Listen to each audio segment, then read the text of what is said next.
आमर जो बाबा कालेश्वर कहते शिव ठाकुर ये बसुँच आमर प्रभु तांकर अपार कृपा अपार महिमा जो माँ भौणी आसुँच बाबा पाखक केवे कहीं खाली हाथ फेरी ना मुझे नना आपड़ ये बाबा पूजा करते वर्ष कर कौन बाबा प्रति महिमा कौन आप पूजा कला आप परिवार नहीं सब पिलापिली नहीं जो मैंने आसुँचर कौन हो जो मैंने खाली हाथ बाबा को फेरुँच ना नाई से विषय बाबा विषय आप कह मु आपण को बाबा विषय मुझे कहवाई चाहूँगी बाबा कालेश्वर तांका नाम है बाबा कालेश्वर तांका विषय नना आमर किसी कहे से प्रभु से विश्वास से धारणा जिते जेबेठार पूजा अर्चना कले जिते विपद आते बाबा कालेश्वर तांका उपर विपद हटई नौ ओम नमः शिवाय। ये महाकाल कालेश्वर गोटे पहाड़ उपर अवस्थान कर स्थित रही ये कौन से लोक जो मैंने अध्याय पढ़ी कौन से लोक खाली हाथ में फेरे ना कैंसर रोगी भल होती ये पाख कथा बरहटा लोक कैंसर रोगी भल आउ जड़े उद्री बेमार भल होगा केते लोक ये आरोग्य होकर जाइए आउ समस्त कामना ये पूर्ण करती ठाकुर बढ़ुं शक्ति 2 वर्ष 3 वर्ष थे फाटी जाए फिर रिपेयरिंग हुए किंतु भितर ठाकुर बहुत उच्च बहुत मोटा आउ जे गोटे बरगछ था से बरगछ को हाणा द्वारा जो मैंने हाणीदे से बरगछ उद्धार करने ठाकुर को सी कहीं आउ सत्ता ना सी आउ सर्पंकर ये बास बड़ सापंकर ये बास रही सब मंदिर को जावा आसवा सब चलती आम भी देखीचु पूजा करने आसला बेले आगे कबाट कर देखू साप थी आउ क्षीर रखीदे जी से क्षीर को पीधि पड़े जदि भोग फोग रखिले खाईदे तेणु ये भोग को जी मंदिर भितर कहीं आउ खाଇବା कथा नहीं कारण से विष विष विष हो कथा आउ ये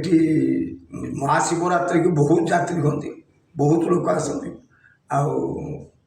पाला हुए 5 दिन 7 दिन बड़ बड़ पाला गाहण मैंने आज पाला करते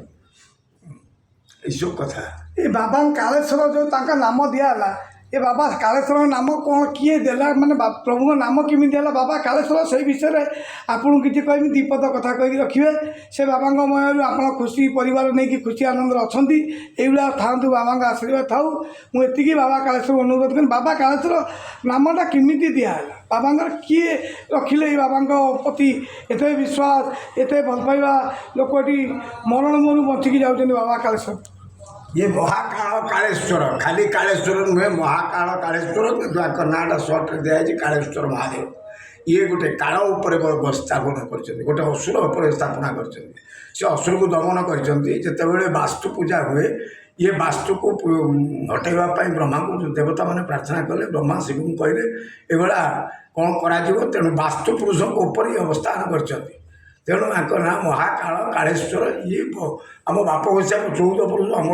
5 पुरुष हो गले ना दिया ना आमर कहले आमर बर्तमान स्थापना ये जो स्थापना नुहे पातला फुटी प्रभु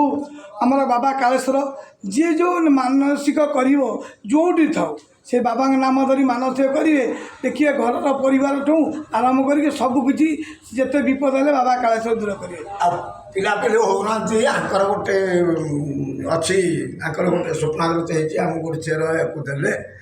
पिलापिली हम किसी असुविधा ना झील हो तो पुओ हो 7 वर्ष 15 वर्ष 12 वर्ष पर भी पिलापिली जो मानकर पिलापिली संतान होनी ए बाबा कालेश्वर पाखे बसिकी आम ननाकर मोर कहूँ इच्छा नुहे आपड़ जो चेरटी दिहब ये मोबाइल मध्यम आपड़ कंटाक्ट करें आउ से जिनस ने आपण बाबा जहाँ कि देवे धूप पैकेट हो कि आपण बाबा 100 हो 50 हो जहाँ देवे पैसा पत्र डिमांड किसी ना आप सो इच्छा पर देवे तापर आप संतान पुत्र लाभ करूँ कि पुत्र लाभ कलापर आपण ये बाबा पाक आसिक दर्शन करेंगे कि घोषणा करेंगे ओम नमः शिवाय।